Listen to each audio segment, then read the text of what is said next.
یہ وہ کیس ہے محمد ساجد ورسز عمران خان، وہ ٹیریان والا کیس، جس میں دو معزز جج صاحبان جسٹس محسن اختر کیانی اور جسٹس ارباب محمد طاہر نے 30 تاریخ کو in favour of Imran Khan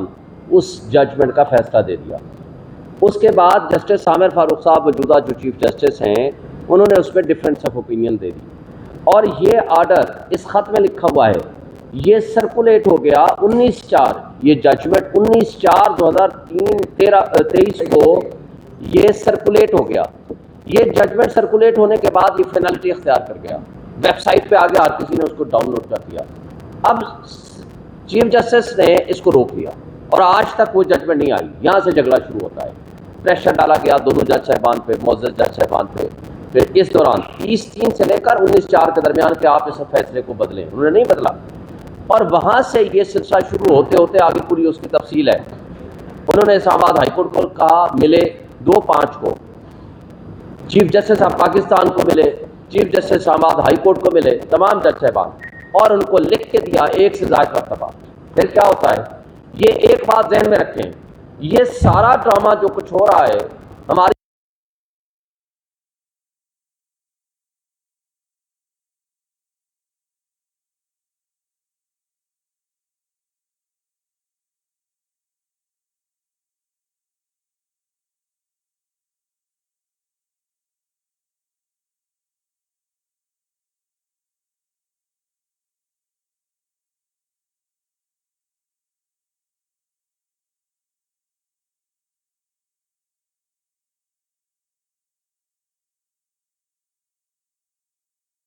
لیکن آج تک نہ جوڈیشل کمیشن کا مطالبہ مانا گیا،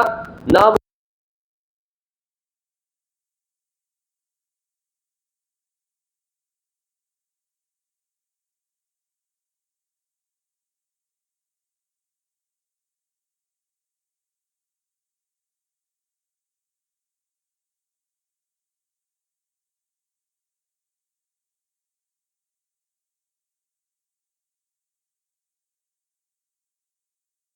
کیے گئے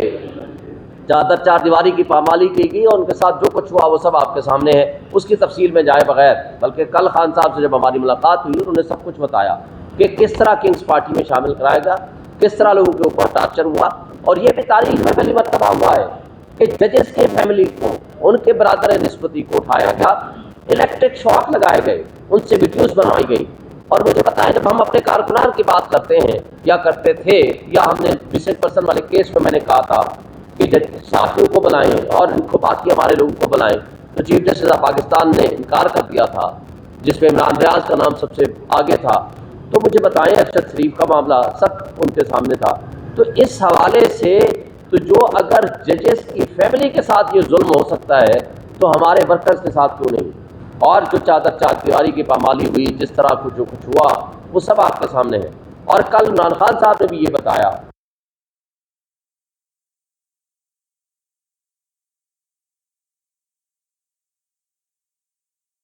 اب جب ہم بات کرتے ہیں کہ جی پولیس سے بات کرتے ہیں، ای سی پی سے بات کرتے ہیں، ایڈمنسٹریشن سے بات کرتے ہیں، ریٹرننگ آفیسر سے بات کرتے ہیں، ہر شخص یہ کہتا ہے جی اوپر سے حکم ہے، اور اوپر سے مطلب وہ کیا لیتے ہیں، وہ ہماری انٹیلیجنس ایجنسیز لیتے ہیں۔ اور جو اس خط نے پوائنٹ آؤٹ کیا ہے،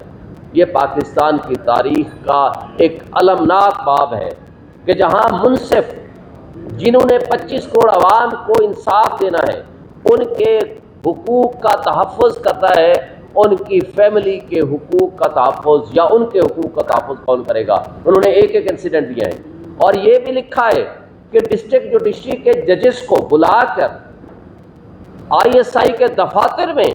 ان سے انٹروگیٹ کیا جاتا ہے، ان کو انسٹرکشن دی جاتی ہیں کہ آپ اس طرح کا فیصلہ کر لو اور اس طرح کا آرڈر کر لو۔ تو میں سوال کرتا ہوں کہ ہمارے ماشاءاللہ محب وطن ہمارے مقتدر لوگوں نے تو دشمن کے بچوں کو پڑھایا یا پڑھانا تھا کہ جنہوں نے آپ بلٹ ٹرینز چلا دیں اور سمندر میں بھی ٹرینیں چلا دیں، تو اپنے بچوں کا سب سے پہلے آپ نے ووٹ چوری کر لیا،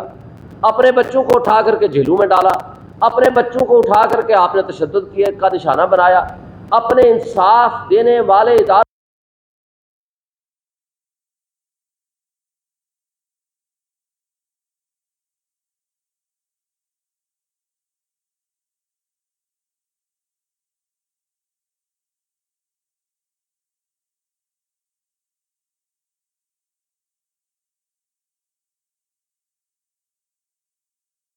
وہ انہی حرکتوں کی وجہ سے نہیں کرتے، اس لیے کہ جن عدالتوں نے ان کو انصاف دینا ہے کہ وہ خود انصاف کے متلاشی ہیں۔ تو آج مجھے یہ بتائیں کہ کس طریقے سے آپ ملک کی معیشت کو بہتر کریں گے؟ اور پھر سب سے بڑھ کر قابل افسوس اور سب سے زیادہ شرمناک بات افسوس سے کہنا پڑتا ہے وہ یہ ہے کہ وہ کٹ پتلی وزیر اعظم اور وہ کٹ پتلی لوگ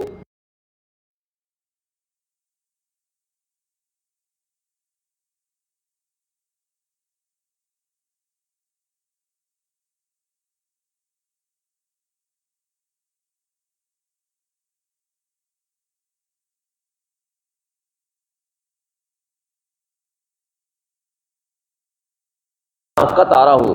تو جن کے خلاف آپ نے انکوائری کرنی ہے، تو جو آپ کو مسلط ہماری قوم کے اوپر کیا ہے ریجیکٹڈ لوگوں کو، وہ کس طرح free fair and transparent investigation کر سکتے ہیں؟ پھر یہ گورنمنٹ کی منظوری سے ہوگا، پھر وہ رپورٹ آئے گی گورنمنٹ کے پاس آئے گی، وہ چاہے تو پبلش کریں چاہے تو نہ کریں۔ تو ایک مجھے بتائیں 6 سٹنگ ججز کے لوگوں کو تو سیکیورٹی نہیں ہے، تو کیا وہ سنگل جج وہ انصاف کر سکے گا ان 6 ججز کے ساتھ؟ صرف 6 ججز کا معاملہ نہیں ہے، یہ پورے پاکستان کی جوڈیشری کا ایشو انوالو ہے۔ پوری جوڈیشری کو کس طریقے سے آپ انڈر دی کارپیٹ ڈالنے کی یہ تو ایک سازش ہے کہ آپ جو ایک کسی ریٹائرڈ بندے کو بٹھا دیں گے اور وہ گورنمنٹ لائے گی اپنی مرضی کی، وہ ریکمنڈیشنز لائیں گے اور اپنی مرضی کے وہ چاہیں گے تو پبلش کریں گے چاہیں تو نہ۔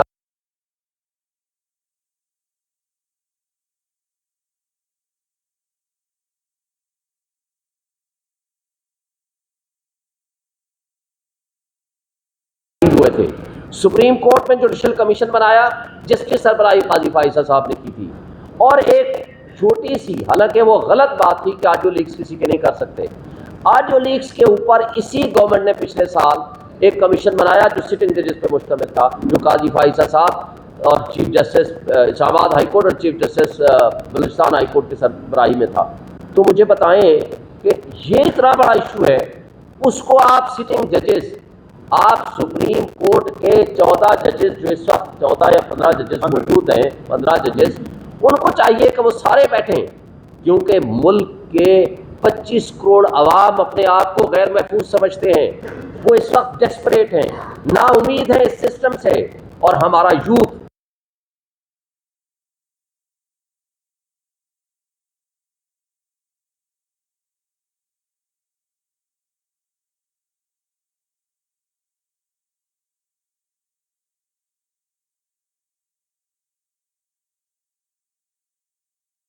پیسے لے کے یہاں سے بھاگ رہے ہیں، تو اس طریقے سے ملک نہیں چلا کرتے۔ اب میں آخر میں آتا ہوں آپ کے اپنے ڈیمانڈز کی طرف، کیونکہ ٹائم